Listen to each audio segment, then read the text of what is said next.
Sejam todos muito bem-vindos a mais um Condomínio em Pauta. No programa de hoje falaremos sobre o calendário condominial, como o síndico deve se preparar, o que é obrigatório, o que não é, o que é recomendável, muita coisa interessante, você sabe? Bom, vem comigo.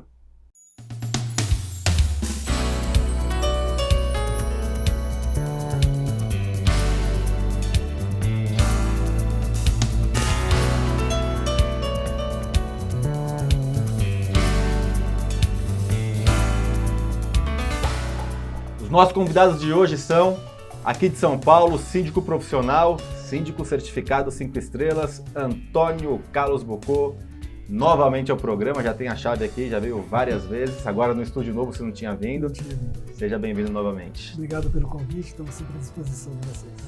E temos também agora de Uberlândia, Minas Gerais, bem de longe, uma região espetacular. Outro síndico profissional, advogado, síndico 5 estrelas, Juliano Vitor. Juliano, muito bem-vindo ao programa.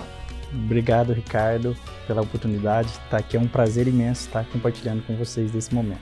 Eu já vou aproveitar, fugir um pouco aqui do script. Você me contou um pouco como que você virou síndico 5 estrelas. Rapidamente, dá esse panorama aqui pra gente. Então, Ricardo, essa é uma questão foi interessante para mim, porque eu tinha visto um amigo comentar da certificação, e até então não tinha feito a inscrição. E ano passado, finalzinho, a minha esposa me incentivou para que eu fizesse, foi lá, pagou para mim. Te obrigou, vai. Pagou, falou, você vai fazer. E aí eu fui lá, fiz a prova, ela me acompanhou, me deu todo esse incentivo e hoje eu consegui. Para mim foi um diferencial, fez toda a diferença, tá fazendo a diferença e sempre estou incentivando os uberlandenses para que todos façam a certificação, não só do síndico 5 estrelas, mas toda a profissionalização ainda mais para ser síndico profissional. Ótimo recado, você que está assistindo. Profissionalização é o caminho. Cursos, a certificação, e informação de qualidade. Aliás, está seguindo o canal, compartilha para os seus amigos informação de qualidade. Também estamos nas principais plataformas de podcasts. Bocô, começar com você.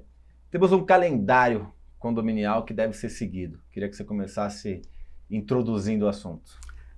O síndico que é profissional, ele já tem uma noção básica das datas de manutenção, do que você precisa fazer manutenção, como fazer, etc. Então você contrata empresas de manutenção, você coordena isso aí tudo e você precisa somente acompanhar. Se você tiver uma boa administradora por trás e uma empresa que for contratada para isso, você já tem isso aí tirado das suas costas. Mas você precisa saber para você estar acompanhando esses serviços. O mais poder importante, controlar, decidir. Exato. Eu tive um professor aí que era iniciante, para montar plano diretor, um cara que quase que não é conhecido, chamado Gabriel Carpati, né? Então eu aprendi a fazer esse plano diretor e tem sido posso até dizer, uma bênção na gestão, porque a gente tem uma noção total de o que você precisa fazer e como fazer. Nas questões básicas, mínimas, né? Por exemplo, trocar o rejunte da piscina, esquadrias, manutenção de esquadrias, as coisas que não tem ninguém que vai te ajudar, mas que você precisa estar sabendo desses detalhes. Muito bem citado, o Gabriel. A questão de ter um planejamento, né? O Gabriel trouxe isso para o mercado, essa visão, essa visão de plano diretor, de a gente ter. O plano diretor ele tem várias frentes, né? E, por exemplo, a parte de recursos humanos, que tem essa obrigatoriedade também dentro do calendário, com RAIS, DIRF, muitas mudanças, né, que estão sendo inseridas através do e-social. Nós temos obrigações assembleares, né, segundo o Código Civil, aprovação, uma assembleia ordinária, aprovação das contas. Quer dizer, tem muitas frentes aqui do calendário, mas você ter isso planejado, né, Juliano, desde o início do ano, já desenhado, obviamente que a gente vai fazendo adaptações e ajustando. Isso. Mas é importante ter esse planejamento, né? Sim, muito importante, Ricardo. Quando o síndico ele ou já faz a gestão do condomínio desde o início, vamos falar assim, da implantação, eu gosto muito de trazer essa ideia. Quando eu vou implantar, quer dizer, a construtora entregou o empreendimento. E para que você tenha a garantia da construtora, é necessário que você cumpra os requisitos, um dos principais pontos, das manutenções preventivas. E se o síndico ele não tiver esse preparo, se a administradora não der esse suporte em fazer ali toda essa organização, quando ele precisar acionar a garantia perdeu por falta de manutenção. E aí isso fica na justiça, né? Exatamente. E vale um parêntese, você falou muito bem, aliás, muito bem citado, e para você que está nos assistindo vale a pena, que é assim, se você não fizer naquele período que tem a garantia, a manutenção correta e provar que fez a manutenção correta. Exato. O que vai acontecer? A construtora pode, incorporadora, dizer, não, ele não fez corretamente, e aí vai ficar na justiça provando se fez ou se não fez. Eu conheço casos que estão na justiça há mais de 5 anos. Exato. E aí, então, assim, isso é do gestor condominial, do síndico. Ele tem que saber. E aí eu sempre digo, né, e é um ponto que a gente precisa destacar. A responsabilidade civil é do síndico. A administradora dá o suporte? Sim, mas o síndico precisa saber, dentro daqueles 12 meses, até para se projetar em termos de taxa condominial, de previsão orçamentária, o que ele vai fazer. Todos os itens, como destacou aqui o nosso colega, que tem que seguir o que está de fato na previsão orçamentária e nas manutenções necessárias. Bucô, você falou da administradora, que ter uma boa administradora é muito importante, e na maioria das cidades brasileiras nós temos, nos condomínios brasileiros, nós temos a administradora como um suporte. Nem todas têm o perfil aqui de São Paulo, que é mais ativo, né? A maioria das administradoras no Brasil, elas fazem um trabalho mais de contabilidade, e aí você pode contratar um serviço extra deles, que aí sim faz o que é mais comum aqui em São Paulo, que é essa prestação de serviço mais próxima, oferecendo um sistema, oferecendo um suporte. Mas voltando aqui para a realidade, a questão que eu quero dizer é a importância de você ter especialistas perto de você que saibam mais que você de algo, né? Então, por mais que você seja o síndico, que a responsabilidade seja sua, que você é o síndico profissional, que tem que ter conhecimento, obviamente que um engenheiro, se você não for engenheiro, vai conhecer mais de manutenção, por exemplo, do que você. Um advogado vai conhecer mais da questão assemblear do que você. Então, acho que é muito importante a gente entender essa figura do síndico como um maestro, né? E suportando, tendo um suporte de bons prestadores de serviços e bons especialistas, né? Exato. Porque o síndico ele tem que ter conhecimento total do que vai fazer. Só que ele não é um especialista, como você disse. Então, você tendo essa... Desculpa te interromper, eu brinco que ele é um especialista generalista. Generalista, isso. É especialista em tudo, mas não consegue se aprofundar, obviamente, em cada item. Porque são muitos itens, né? E nessa área, principalmente, que tem muitas mudanças também, agora tem o E-Social que vai entrar, essas mudanças são complicadíssimas, você tem que ter... No interior, você tem empresas de contabilidade que atuam como administradora, senão um escritório de advocacia que atua como administradora. Eu também não sou especialista no assunto. Então, o que você precisa? Aqui em São Paulo é um pouco diferente, mas você tem empresas que são gabaritadas para fazer esse trabalho e te dá um respaldo muito grande. Você tem que ter noção do que você precisa fazer para que você cobre as situações, mas você tem esse respaldo de uma administradora decente que faça esse trabalho para você com acuidade. Curiosidade, Juliano, como que é em Uberlândia a prestação de serviço? Por exemplo, eu falei da contabilidade, grandes capitais como Rio de Janeiro, por exemplo...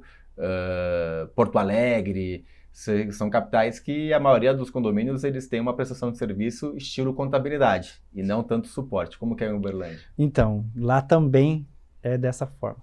Lá é um grande número de contabilidades, ou como eu gosto de chamar, pessoas que não são especialistas na área para fazer esse serviço. Então, tem sim, a maior prática do mercado é contabilidades que se tornaram uma administradora. Então, ela tinha um certo modo de trabalho e passaram a querer administrar condomínio. E há uma confusão, porque eu ser especialista, eu ser contador, é uma coisa. Eu administrar um condomínio com toda esses detalhes que nós estamos falando aqui, da importância do calendário condominial, dessa programação, assim, um escritório contabilidade não está preparado para aquilo. O suporte para o síndico menor do que, por exemplo, no caso do Bucô. Exatamente. Lá, hoje nós temos essa dificuldade, que eu gosto muito de exemplificar. Então, o síndico ele tem que saber de tudo, do calendário, montar. Mas se não tiver uma administradora ali para dar o suporte, para executar, não acontece. Então, hoje, na cidade de Uberlândia, nós temos essa ainda, como que eu poderia usar a palavra, deficiência um pouco de mercado. Precisamos investir não é Uberlândia, mais. eu acho que Brasil quase que todo é assim. Como eu falei, grandes capitais têm essa prática. A questão de sistemas, você já utiliza hoje sistemas para te ajudar no calendário, para controle, aplicativos, como que tá para vocês? Hoje, particularmente, né, eu monto o meu próprio, eu tenho um controle próprio, amparado dentro do sistema da administradora. É assim que eu controlo. Tá. Todavia, esse controle, por que eu trago muito para o pessoal? No qual sentido? A minha forma de gerir é muito pessoal, no sentido de acompanhar em detalhes. Quando que eu tenho que fazer, por exemplo, a manutenção da caixa de gordura? Será que foi feito? Será que... Porque daí o que acontece? Se eu confio tudo à administradora, pode ser que passe alguma coisa, como eu disse, despercebido. E aí a responsabilidade é minha. Aí quando eu vou acionar a garantia, não fez a manutenção do telhado, por exemplo, mas a manutenção do telhado deveria ter sido feita a tal data. E eu não estou acompanhando. Então, isso é algo que hoje eu faço dessa maneira. Mas existem, sim, sistemas e aplicativos que podem facilitar isso para o síndico. Você usa, Bocô? Eu tenho a minha, como eu falei, o plano diretor que eu monto, são 4 planilhas que são bem detalhadas sobre todos os assuntos que gerem o condomínio. A gente vai montando de acordo com o condomínio esse planilhamento. Mas a gente precisa ter esse norte, né? Com esse norte você consegue cobrar, por exemplo, você falou na parte civil, mas você compra uma bomba nova, uma bomba de água nova, se você não fizer manutenção, você perde a garantia dela. Então, todas essas situações você tem que ter norteado para você ter uma ação direcionada e bem feita, né? A gente tem falado aqui bastante sobre o calendário voltado à parte de manutenção. Quero estender um pouco a nossa conversa para um calendário de assembleias, por exemplo, né? A gente tem a ordinária, falar um pouquinho sobre a ordinária, necessidade de extraordinárias, como vocês costumam trabalhar, já prevêem ou não no começo do ano as extraordinárias, algumas, embora seja extraordinária, mas normalmente a gente faz, né? Tem uma previsão.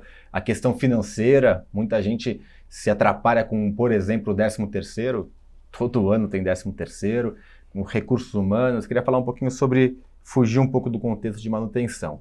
Mas vocês vão responder isso para mim no segundo bloco, porque agora a gente vai para o intervalo e você que está em casa terá essas respostas e muito mais na sexta-feira.